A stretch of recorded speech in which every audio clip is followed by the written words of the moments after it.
Esta é a história do dia da Rádio Observador. Puigdemont aparece e desaparece em Barcelona. Molt bon dia, benvolguts compatriotes, molt bon dia. Fa 7 anys que ens persegueixen per voler escoltar la veu del poble de Catalunya. Na manhã desta quinta-feira, no Passeio Luís Companys, muito perto do Parlamento de Barcelona, Carles Puigdemont subiu a um palco e discursou durante cerca de 5 minutos. Fez uma prova de vida do independentismo catalão. O ex-presidente do governo da Catalunha fugiu há 7 anos para evitar a prisão, depois de ter convocado um referendo ilegal e declarado a independência da região. É um dos homens mais procurados em Espanha, mas chegou, discursou e desapareceu. Como é que tudo isto aconteceu? E que leituras políticas podemos fazer deste caso? São perguntas para a conversa com José Carlos Duarte, jornalista da secção de internacional do Observador. Eu sou Ricardo Conceição e esta é a história do dia, de sexta-feira, 9 de agosto.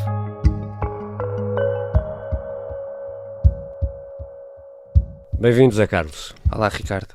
Carles Puigdemont fugiu há 7 anos de Espanha. Foi a 29 de outubro de 2017. O que é que levou a esta fuga que Puigdemont classifica de exílio? Sim, tudo remonta a outubro de 2017, quando Puigdemont convocou, enquanto era presidente do governo regional catalão, quando convocou um referendo de autodeterminação da Catalunha. Esse referendo previa a separação da Catalunha do restante território espanhol e foi organizado sem o aval de Madrid.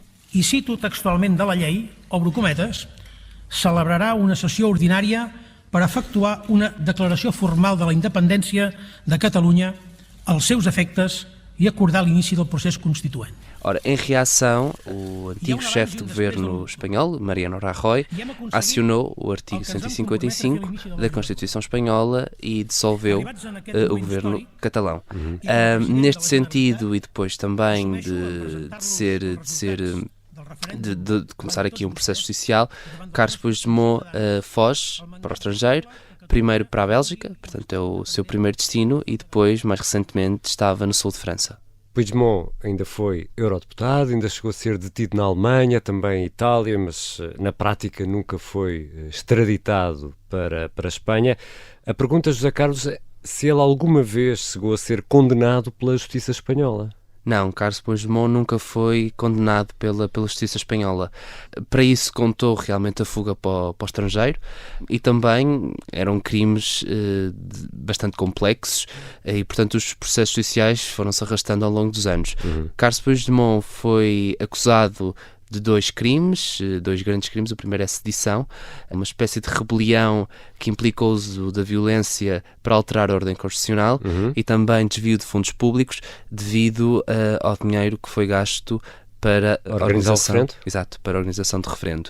Daí que este processo se tenha arrastado, mas depois há aqui algo que muda tudo, que são as eleições de julho de 2023. O Partido Popular vence as eleições, Pedro Sánchez fica em segundo, mas forma-se aqui uma mega coligação e Pedro Sánchez consegue chegar a acordo com os Juntos per Catalunya, o partido de Puigdemont, e também com a esquerda republicana catalã, e em troca, estes 2 partidos exigem a lei da amnistia, ou seja, que todos os responsáveis políticos que estavam acusados e que estavam a ser julgados fossem ilibados de todos os crimes que tinham cometido. Então, mas espera aí, se há essa amnistia que causou uma polémica enorme e continua a causar grande polémica em Espanha, a amnistia não abrange todos os crimes relacionados com o referendo sobre a independência da Catalunha? Em princípio essa seria a grande ideia. Em princípio sim, mas talvez não. De Pedro Sánchez, mas o Supremo Tribunal teve um entendimento diferente. O Supremo Tribunal Espanhol declarou que o crime de desvio de fundos não era passível de ser e de ter uma amnistia. Portanto, só a sedição é amnistiada e não aquilo que podemos chamar peculato. Exato. Um abuso de bens públicos, é isso? Exato. E era por isso que Carles Puigdemont não poderia voltar à Espanha, corria o risco de ser tido, precisamente por este crime que o Supremo Tribunal se pronunciou, dizendo que a lei da amnistia não previa este crime. Ou seja, perante essa decisão, perante essa posição do Supremo, mantém-se válida a ordem de detenção, é isso? Sim, exato, e isso está a frustrar Carlos Puigdemont e também está a levar aqui alguma pressão para o governo de Pedro Sánchez, que não está a conseguir chegar a acordo com este partido, e este acordo entre Juntos e PSOE é muito importante, porque sem este acordo o governo acaba mesmo por cair. O Juntos tem 7 deputados e esses 7 deputados são essenciais para Pedro Sánchez ter maioria no Congresso dos Deputados. Aqui estamos a falar do Parlamento de Madrid e não do Parlamento de Barcelona. Tudo isto às vezes pode ser um pouco complicado, mas como explicava José Carlos, sim, foi esse acordo que permitiu a Sánchez governar. E já regressamos à conversa com o jornalista José Carlos Duarte. Vamos tentar perceber como é que afinal Puigdemont aparece e desaparece em Barcelona.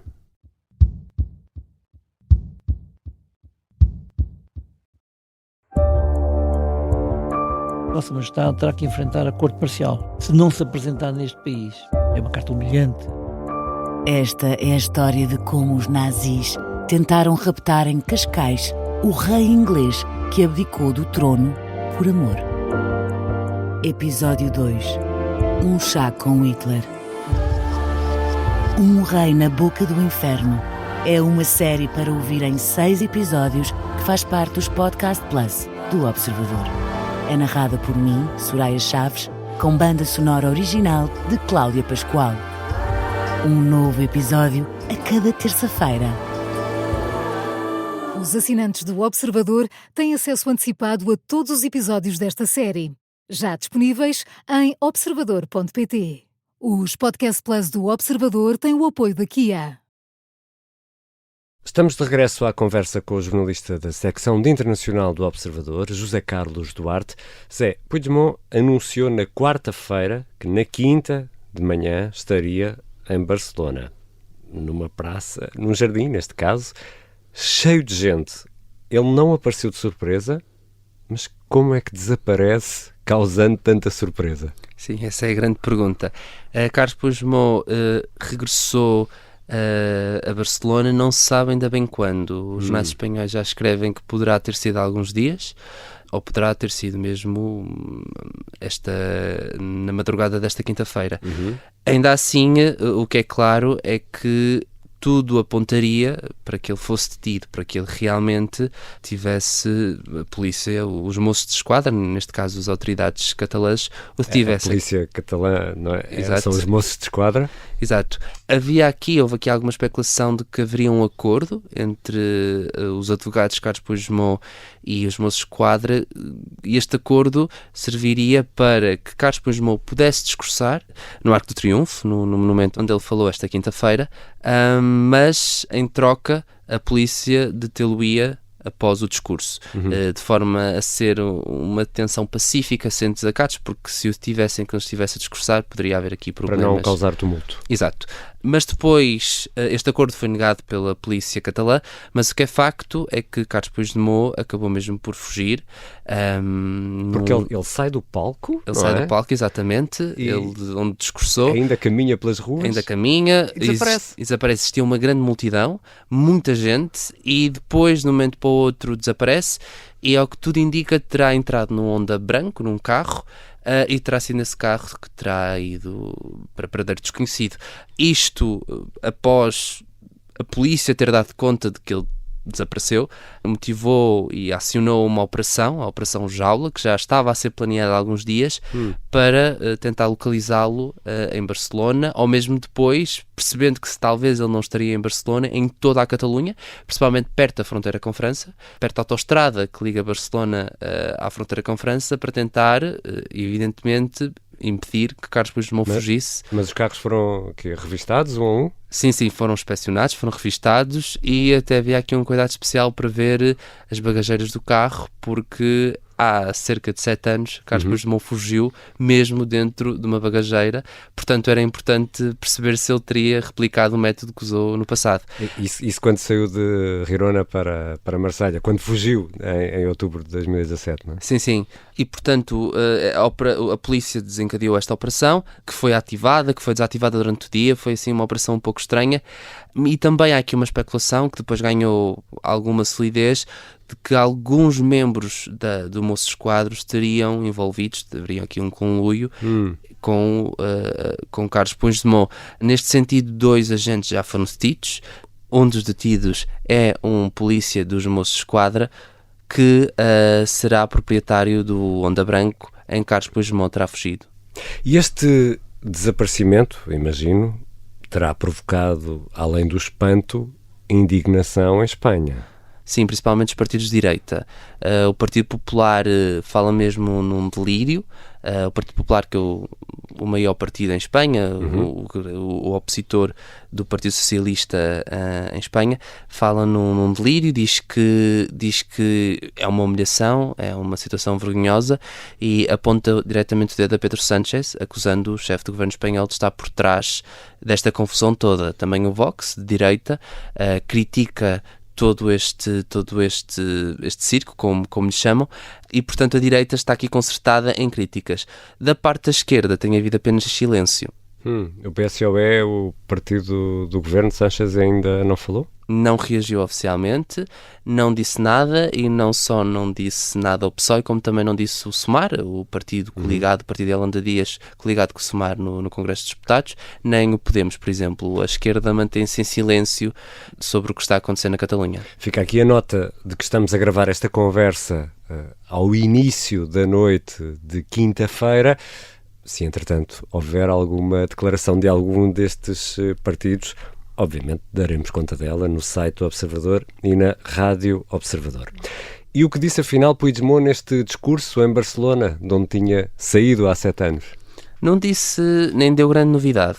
Voltou a apelar ao sentimento independentista, voltou a dizer que não está morto, que ainda existe, e também voltou a abordar a violenta repressão que vários apoiantes da causa independentista sofreram nos últimos anos, e também criticou diretamente quer o Partido Popular, quer o Vox. Mentre es permeti al Partit Popular controlar la sala segona del Tribunal Suprem per la porta del darrere i mentre es permeti que Vox exerceixi l'acusació particular per perseguir dissidents polítics. No caso, o Partido Popular acusou de subverter a justiça e de comprometer a causa independentista através da justiça, e acusou o Vox também de fazer isso, e o Vox ser uma espécie de correia de transmissão daquilo que o PP está a fazer nos bastidores.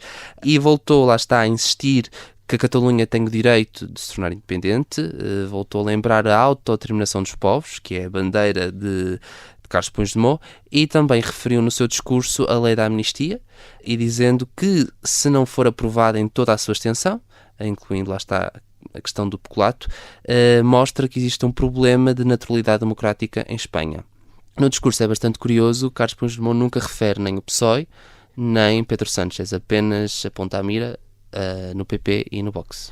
Esta aparição acaba por ocorrer no dia em que o novo presidente do governo regional, um socialista, tomava posse no Parlamento catalão, que é muito perto do Arco do Triunfo, de onde foi feito esse discurso. Sim, e não foi de toda uma coincidência, foi aliás programado. Roubou-lhe a cena. Exato. Isto tudo começa quando o PSOE e a esquerda republicana catalã chegam a acordo para que haja uma coligação no Parlamento catalão e excluem os Juntos. O Juntos é o partido de Puigdemont. Exato. Esse partido fica excluído desta coligação entre os dois partidos e, portanto, fica aqui sem qualquer impacto na governação da Catalunha. E, portanto, estes dois partidos juntam-se e Carlos Puigdemont reclama, diz que a esquerda republicana traiu a causa independentista porque, no entender do ex-líder da Catalunha, o PSOE é um partido que não defende o independentismo. E, portanto, há aqui uma traição que Carlos Puigdemont quis mesmo deixar bem claro. Depois também se quis mostrar como o verdadeiro líder do independentismo. Acho que este foi realmente um dos seus principais objetivos, ou seja, assumir-se como o rosto da oposição, como rosto de quem ainda luta pela independência da Catalunha, ao contrário do que acontece com a esquerda republicana. E também, neste momento, o que é facto é que a Catalunha viveu aqui uma espécie de transição. O sentimento independentista está a esmorecer-se, não existe tanto um apoio, um afinco por esta causa, e portanto eu julgo que Carlos Puigdemont está aqui a tentar reacender a chama do independentismo, e acho que esta presença em Barcelona é para provar que as suas ideias ainda não morreram e que ainda têm adesão entre os catalães. Obrigado, Zé Carlos. Obrigado. José Carlos Duarte é jornalista da secção de internacional do Observador. Esta foi a história do dia. Os sons que ouvimos neste episódio foram retirados do X. Aproveito para deixar aquele pedido especial que para nós faz mesmo a diferença: clicar onde diz seguir a história do dia na aplicação que habitualmente utiliza para ouvir podcasts. Para nós faz mesmo a diferença, e por isso aqui fica o nosso obrigado. E já agora, por que não partilhar este ou outro episódio da história do dia? A sonoplastia da Beatriz Martel Garcia, a música do genérico do João Ribeiro. Eu sou o Ricardo Conceição. Bom fim de semana e boas férias.